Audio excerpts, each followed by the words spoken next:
क्या आप गरीबी से बाहर निकलकर अमीर बनने का सपना देखते हैं? क्या आपको लगता है कि अमीर बनने के लिए किस्मत या जन्म से ही सब कुछ तय हो जाता है? अगर हाँ, तो यह वीडियो आपकी सोच बदल देगा। सफलता किसी की जागीर नहीं होती, यह उन्हीं को मिलती है जो सही दिशा में मेहनत करना जानते हैं। इस वीडियो में हम आपको वो अनमोल राज बताएंगे जो दुनिया के सबसे अमीर और सफल लोगों ने अपनाए हैं। अगर आपने इस वीडियो को ध्यान से देख लिया और इसमें बताई गई बातों को अपनी जिंदगी में लागू कर लिया, तो आपको अमीर बनने से कोई नहीं रोक सकता। यह सिर्फ एक वीडियो नहीं, बल्कि आपकी जिंदगी बदलने वाला मौका है।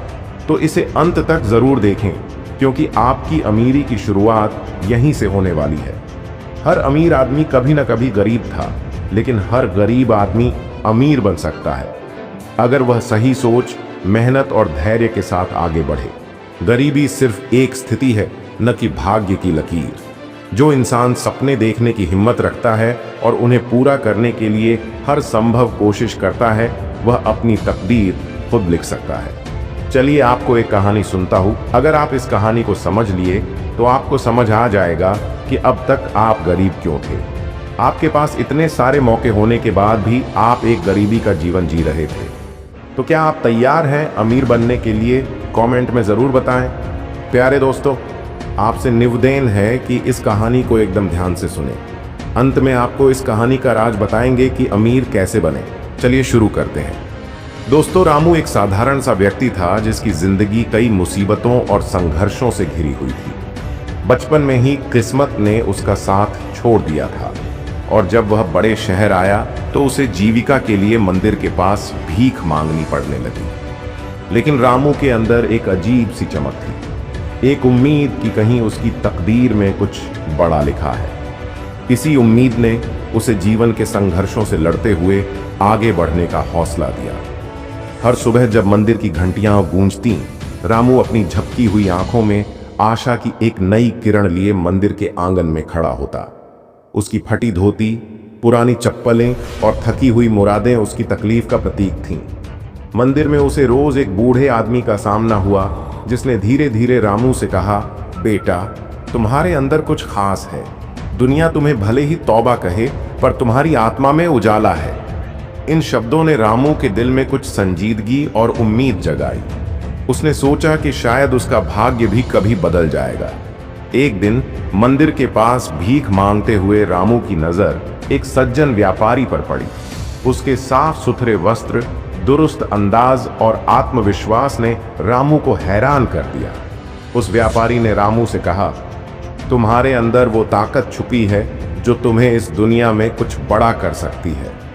मैं चाहता हूं कि तुम अपना हाथ आजमाओ। व्यापारी ने रामू को फूलों की एक छोटी दुकान खोलने का प्रस्ताव दिया। रामू ने पहले तो हिचकिचाहट महसूस की, पर उसने महसूस किया कि यह मौका उसकी जिंदगी बदलने वाला है। उसने भीख मांगने का जीवन त्याग कर फूलों की दुनिया में कदम रखा।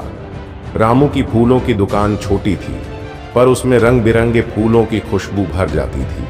बिना किसी पूर्व ज्ञान के उसने पूरी लगन से फूलों की देखभाल करना सीखा। सुबह सूरज की किरणों के साथ वह फूलों को सजाने और ग्राहकों से बातें करने में माहिर होता चला गया।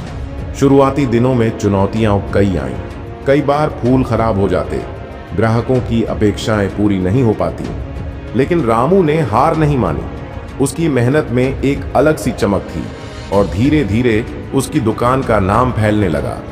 फूलों की पंखुड़ियों में उसने अपने सपनों की झलक देखी। एक दिन वह भी उस चमक को पाएगा जो अब उसके आसपास थी। जैसे जैसे रामू का व्यापार सफल होने लगा, उसके मन में हमेशा एक सवाल मंडराने लगा, क्या मेरे अंदर वो खोया हुआ गौरव अभी भी मौजूद है?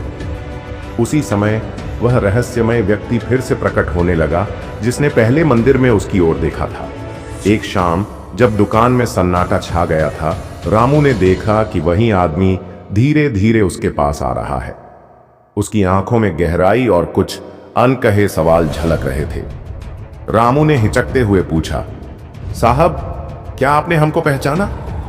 व्यापारी जैसा वह आदमी मुस्कुराया और बोला, रामू, तुम्हारी मेहनत ने तुम्हें यहां तक पहुंचाया है, पर तुम्हारे अतीत में छुपा हुआ एक राज भी है जिसे जानना अब अनिवार्य हो गया है। उसने रामू को एक पुराना संदूक सौंपा, जिसके अंदर दस्तावेज, तस्वीरें और एक पत्र थे। पत्र में लिखा था कि रामू का जन्म एक प्रतिष्ठित परिवार में हुआ था, जहां समाज के उत्थान के लिए ज्ञान, कला और सेवा का योगदान दिया जाता था। किंतु धोखाधड़ी और विश्वासघात की घटनाओं ने उस परिवार को विखंडित कर दिया था। संदूक के कागजों ने रामू के मन में कई सवाल पैदा कर दिए। उसे अपने अतीत के गौरव की झलक मिल रही थी, लेकिन साथ ही उसमें दर्द और अनसुलझे सवाल भी छिपे थे। रामू ने तय किया कि अब वह अपने पुराने इतिहास को जानने का प्रयास करेगा। उसने गांव के बुजुर्गों से बात की, जिन्होंने बताया कि उसके पूर्वज समाज में अपनी प्रतिभा और सेवा के लिए प्रसिद्ध थे। इस खोज में रामू को यह एहसास हुआ कि उसकी सफलता सिर्फ फूलों की दुकान तक सीमित नहीं है, बल्कि उसके अंदर छुपा हुआ गौरव और पहचान भी महत्वपूर्ण है। उसने ठान लिया कि वह अपने परिवार के सम्मान को फिर से जगाएगा और समाज में एक नई रोशनी फैलाएगा। रामू ने अपने व्यापारिक सफर को जारी रखते हुए समाज के लिए कुछ करने का बीड़ा भी उठाया। उसने एक समाज सेवी संस्था की स्थापना की, जिसका उद्देश्य गरीबों, अनाथों और असहाय लोगों की मदद करना था। इस संस्था के माध्यम से उसने शिक्षा, स्वास्थ्य और कल्याण के कई प्रोजेक्ट्स शुरू किए। लोगों ने उसकी मेहनत की सराहना की, लेकिन रामू के मन में अब भी एक गहरा संशय बना रहा। क्या मैं वही हूं जो कभी मंदिर के पास भीख मांगता था, या अब मैं उस गौरव का हिस्सा बन चुका हूं? हर दिन जब रामू अपनी दुकान खोलता तो वह अपने अतीत के उन पन्नों को याद करता। उसकी आंखों में वह पुरानी चमक थी, जो उसे याद दिलाती थी कि सफलता केवल बाहरी उपलब्धियों में नहीं, बल्कि आत्मा की सच्चाई को जानने में भी है। रहस्यमय व्यक्ति की बार बार मुलाकातें उसे यह संदेश देती रही कि असली पहचान तभी मिलती है जब हम अपने अतीत को स्वीकार करते हैं। समय के साथ रामू ने अपने दोनों पहलुओं, फूलों की दुकान से मिली सफलता और अतीत की खोई हुई पहचान को एक सूत्र में पिरोने का निर्णय लिया। उसने अपनी संस्था के माध्यम से समाज में बदलाव लाने के साथ साथ अपने परिवार के इतिहास को जानने का भी बीड़ा उठाया। एक बड़े सामाजिक कार्यक्रम के दौरान रामू ने मंच पर जाकर कहा, मेरी जिंदगी में दो तरह के संघर्ष रहे हैं। एक वह जिसने मुझे सफल व्यापारी बनाया है, और दूसरा वह जो मेरे अतीत के अनसुलझे सवालों से जुड़ा है। मैं आज यहाँ ये प्रण लेता हूँ कि मैं अपने दोनों पहलुओं को स्वीकार करूँगा, ताकि मैं असली मायने में अपनी पहचान पा सकूं। भीड़ में खड़े लोग उसकी बात से अभिभूत हो गए। उसी समय वह रहस्यमय व्यक्ति भी कार्यक्रम में मौजूद था।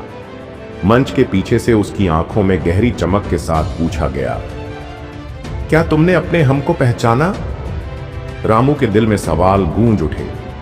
क्या वह अब भी वही गरीब भिखारी था, या फिर वह उस गौरव का हिस्सा बन चुका है जिसे उसने वर्षों से खोजा?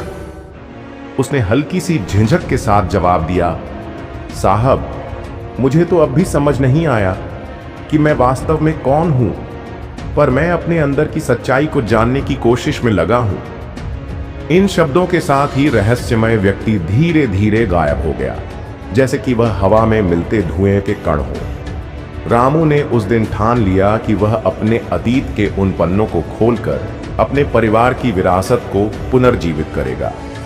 उसने अपनी संस्था के माध्यम से गरीबों के लिए स्कूल, अस्पताल और सामाजिक केंद्र खोलने की योजना बनाई। धीरे धीरे उसकी मेहनत और समाज सेवी कार्यों से लोगों में एक नई आशा जगने लगी। उसकी फूलों की दुकान अब शहर के विभिन्न हिस्सों में मशहूर हो चुकी थी, और लोग दूर दराज से उसके हाथों से सजाए गए फूल खरीदने आते थे। साथ ही उसकी संस्था ने भी समाज में सकारात्मक बदलाव लाने में मदद की। फिर भी हर सफलता के बीच रामू के मन में वह पुराना सवाल बना रहा, क्या मैं वही हूं जो कभी मंदिर के पास भीख मांगता था, या अब मैं उस गौरव का हिस्सा बन चुका हूं? हर सुबह जब वह अपने फूलों की खुशबू में खो जाता, तो उसे अपने अतीत की यादें और रहस्यमय मुलाकातें याद आ जाती थीं। उसकी आत्मा में अब दो जज्बे टकराने लगे, एक ओर सफलता का जोश और दूसरी ओर अपने इतिहास के अनसुलझे सवालों की पीड़ा। याद रखिए, गरीबी सिर्फ एक स्थिति है, आपकी तकदीर नहीं। अगर आप सही सोच, मेहनत और लगन से आगे बढ़ते हैं तो आपको अमीर बनने से कोई नहीं रोक सकता। अगर आपको ये वीडियो पसंद आई हो तो इसे एक लाइक और मिस्टर बायोहैक्स चैनल को सब्सक्राइब जरूर कर दें, क्योंकि ऐसे ऐसे ज्ञानवर्धक वीडियो रोज देखने को मिलता रहेगा जिससे आपकी जिंदगी बदल सकती है।